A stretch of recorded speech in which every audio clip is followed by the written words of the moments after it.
now by my life this day grows wondrous hot. Some airy devil hovers in the sky and pours down mischief. Austria's head lie there while Philip breathes.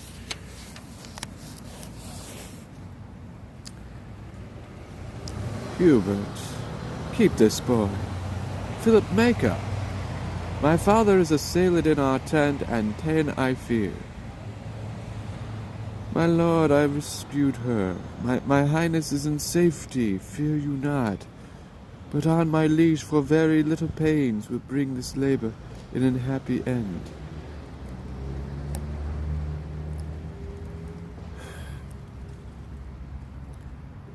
So shall it be.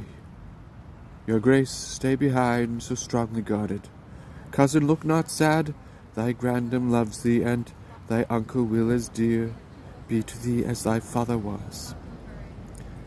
Oh, this will make my mother die with grief. Cousin, away for England, haste before, and ere our coming see thou shake the bags of whoring abbots. Imprisoned angels set at liberty, the fat ribs of peace must be the hungry now be fed upon. Use our commission in his utmost force. Bell, book, and candle shall not drive me back when gold and silver becks me to come on. I leave your highness grandam, I will pray. If ever I remember to be holy, for your fair safety, so I kiss your hand. Farewell, gentle cousin. Coz, farewell. Come hither, little kinsman. Hark, a word. Come hither, Hubert. Oh, my gentle Hubert, we owe thee much. Within this wall of flesh there is a soul counts thee her creditor, and with advantage means to pay thy love, and my good friend, thy voluntary oath lives in this bosom, dearly cherish it. Give me thy hand. I had a thing to say, but I will fit it with some better time, better tune. By heaven, Hubert, I am almost ashamed to say what good respect I have of thee. I am much bounden to your majesty. Good friend, thou hast no cause to say so yet, but thou shalt have, and creep time ne'er so slow. Yet it shall come for me to do thee good. I had a thing to say, but let it go. The sun is in the heaven, and the proud day, attended with the pleasures of the world, is all too wanton and too full of all gods to give me audience. If the midnight bell did with his iron tongue and brazen mouth sound on into the drowsy race of night, if this same were a churchyard, where we stand, and thou possessed with 1,000 wrongs, or if that surly spirit melancholy had baked thy blood and made it heavy, thick, which else runs tickling up and down the veins, making that idiot laughter keep men's eyes and strain their cheeks to idle merriment, a passion hateful to my purposes. Or if that thou couldst see me without eyes, hear me without thine ears, and make reply without a tongue, using conceit alone, without eyes, ears, and harmful sound of words, then in despite of brooded watchful day I would into thy bosom pour my thoughts. But I will not. Yet I love thee well, and by my troth I think thou lovest me well. So well that when you bid me undertake, though that my death were adjunct to my act, by heaven I would do it. Do not I know thou wouldst? Good Hubert, Hubert, Hubert, throw thine eye on yon young boy. I'll tell thee what, my friend, he is a very serpent in my way, and wheresoe'er this foot of mine doth tread, he lies before me. Dost thou understand me? Thou art his keeper. and I'll keep him so, that he shall not offend your majesty. Death, my lord, a grave. He shall not live. Enough. I could be merry now, Hubert, I love thee. Well, I'll not say what I intend for thee. Remember, madam, fare you well. I'll send those powers o'er to your majesty. My blessing go with thee. For England, cousin, go. Hubert shall be your man. Attend on you with all true duty. On toward Calais. Ho!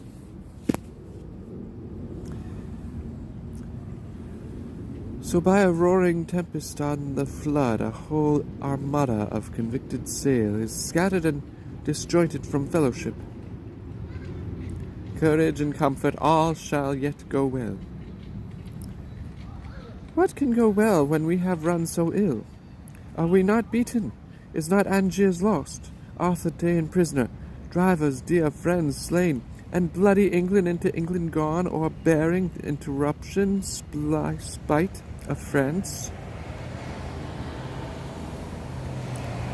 What he hath won, that he hath fortified, so hot a speed with such advice disposed, such temperate order is in so fierce a cause, doth want example who hath read or heard or any kindred action like to this.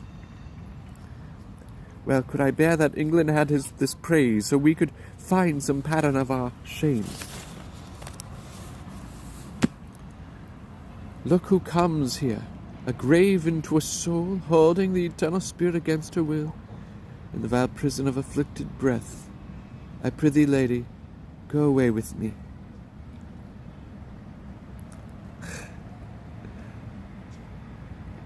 Lo now see the issue of your peace. Patience, good lady, comfort, gentle Constance. No, I defy all counsel, all redress. But that which ends all counsel, true redress. Death, O amiable, lovely death!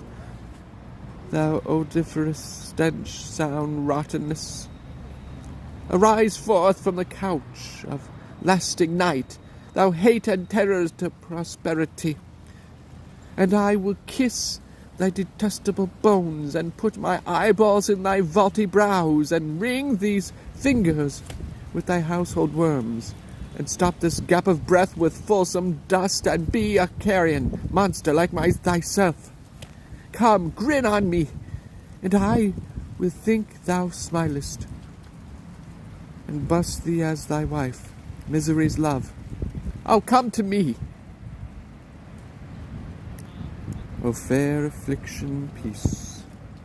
No, I will not, having breath to cry. Oh, that my tongue were in the thunder's mouth! Then with a passion would I shake the world, and rouse from deep sleep that fellest anatomy, which cannot hear a lady's feeble voice, which scorns a modern vocation.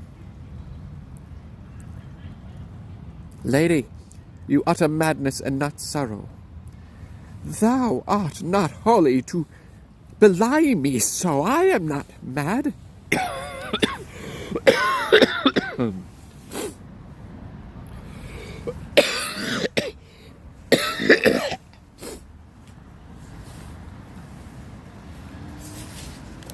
This hair I tear is mine. My name is Constance. I was Geoffrey's wife. Young Arthur is my son, and he is lost. I am not mad. I would to heaven I were, for then 'tis like I should forget myself. Oh, if I could. What grief should I forget?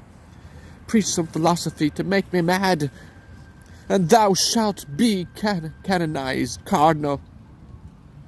For being not mad, but sensible of grief, my reasonable part produces reason how I may be delivered of these woes, and teaches me to kill or hang myself.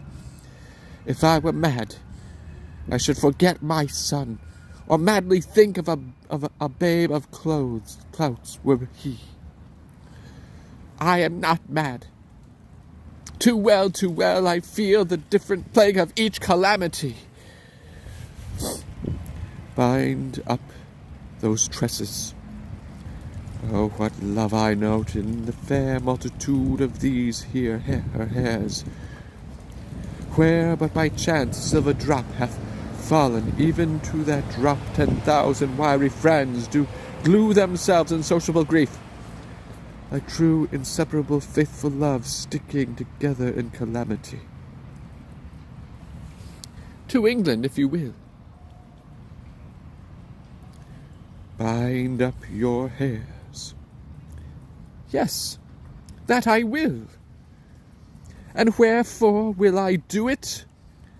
I tore them from their bonds and cried aloud, oh, that these hands could so redeem my son as they have given these hairs their liberty. But now I envy at their liberty, and will again commit them to their bonds, because my poor child is a prisoner. And Father Cardinal, I have heard you say that we will see and know our friends in heaven. If that be true, I shall see my boy again.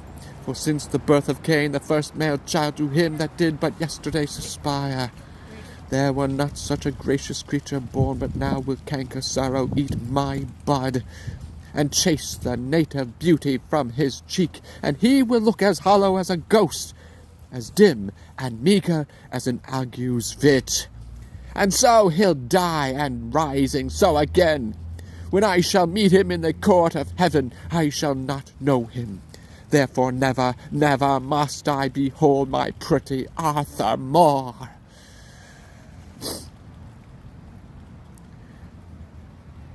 You hold too heinous a respect of grief. He talks to me that never had a son. You are as fond of grief as of your child.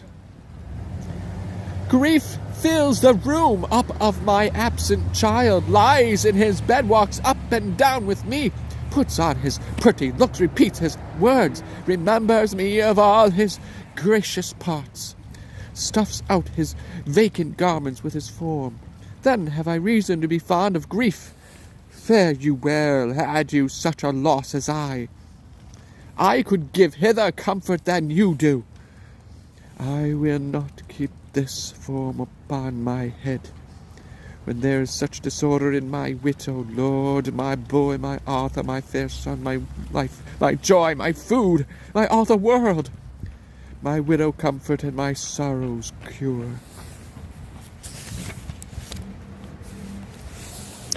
I fear some outrage, and I'll follow her.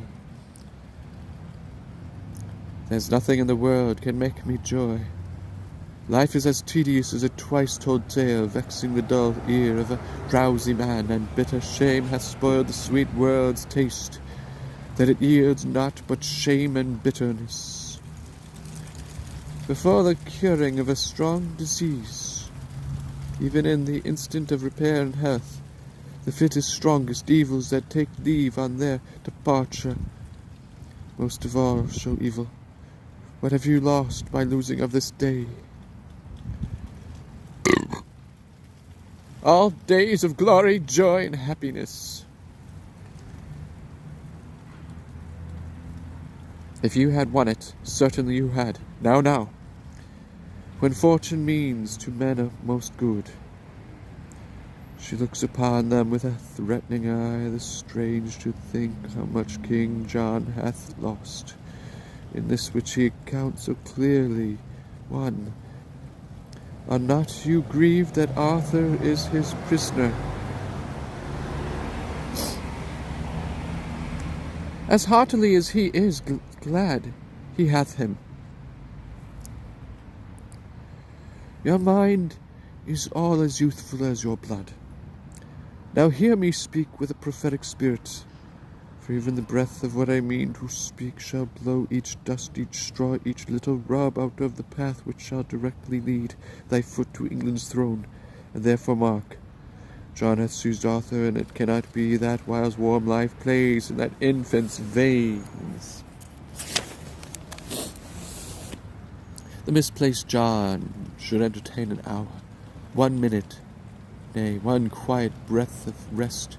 A sceptre snatched with an unruly hand must be as boisterously unattainted as gained. And he that stands upon a slippery place makes nice no vile hold to stay him up. That John may stand, then Arthur needs must fall. So be it, for it cannot be but so. But what shall I gain by young Arthur's fall? You, in the right of Lady Blanche, your wife, may then wake all that claim that Arthur did, and lose it, life and all, as Arthur did. How green you are and fresh in this old world! John lays your plots. The times conspire with you.